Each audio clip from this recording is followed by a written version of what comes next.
Do you have a bird at home? Has your bird ever had a blood draw? Why would he need it? You're about to find out. I'm Dr. Pat with Little Critters. I've been an exotic vet for 25 years and make a difference for your pet's life. This is Rosalie. Rosalie is flighted, so I'm just kind of holding her here because she's a little opinionated and sometimes she goes for a little walkabout, but she loves to have her beak and her head scratched.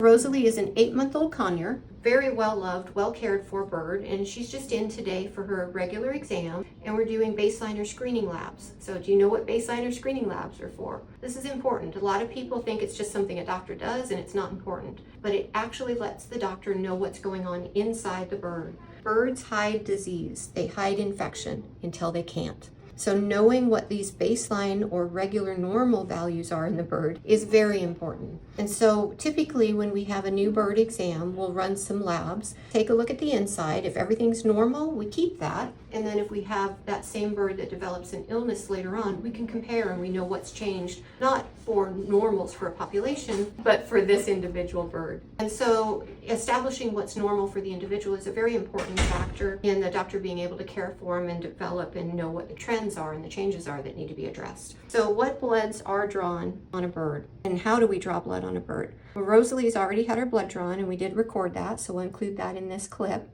You can see she's not too angry about it. She did really well. But typically what we're going to run, our normal kind of bird screen, if we're not looking for a specific infectious disease, is a CBC and a chemistry. So a CBC is a complete blood cell count. This includes all the white blood cells, all the different factors that we look at for red blood cells and for platelets. So it looks for things like anemia, dehydration, inflammation, infection. And then the chemistry is actually an organ panel or metabolic panel. So we see if the organs are normal. Very typically in birds, we'll pick up things like a high uric acid value, which can indicate gout or renal disease or fatty liver disease. We see a lot of changes in birds that they've often been hiding for months, if not years, and so they're important to look for. And then a routine screen that we do with our birds is an electrophoresis. And this is a breakdown of the protein and immunoglobulins. And the reason we do this is because birds get lots of viruses. We don't have vaccines for all those viruses, and we can't test for all those viruses. And instead of doing that, we run an immunoglobulin profile. We look at the different types of immunoglobulins looking for a spike or a rise that indicates they're fighting something. And then we know they're hiding something from us. So those three things are the basics that we do, as well as a fecal and a gram stain. Birds routinely have or normally have coccibacteria or staph in their gut. And people,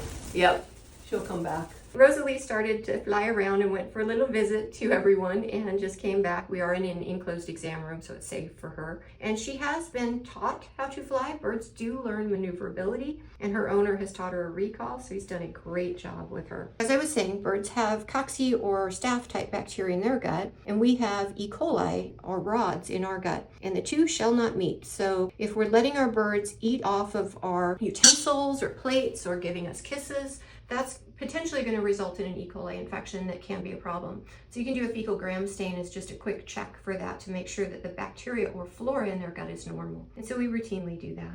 Hopefully I've conveyed that a doctor does get a lot of very important and useful information out of these diagnostics. They're not just doing it for the sake of doing it. They're doing it as an investigation to know what is normal for this bird, if they're hiding a problem, and if they are, to catch it and fix this problem early before it becomes a big deal. If your bird has not had an exam by an avian veterinarian or had some basic labs, I'd highly recommend getting them checked out in your area.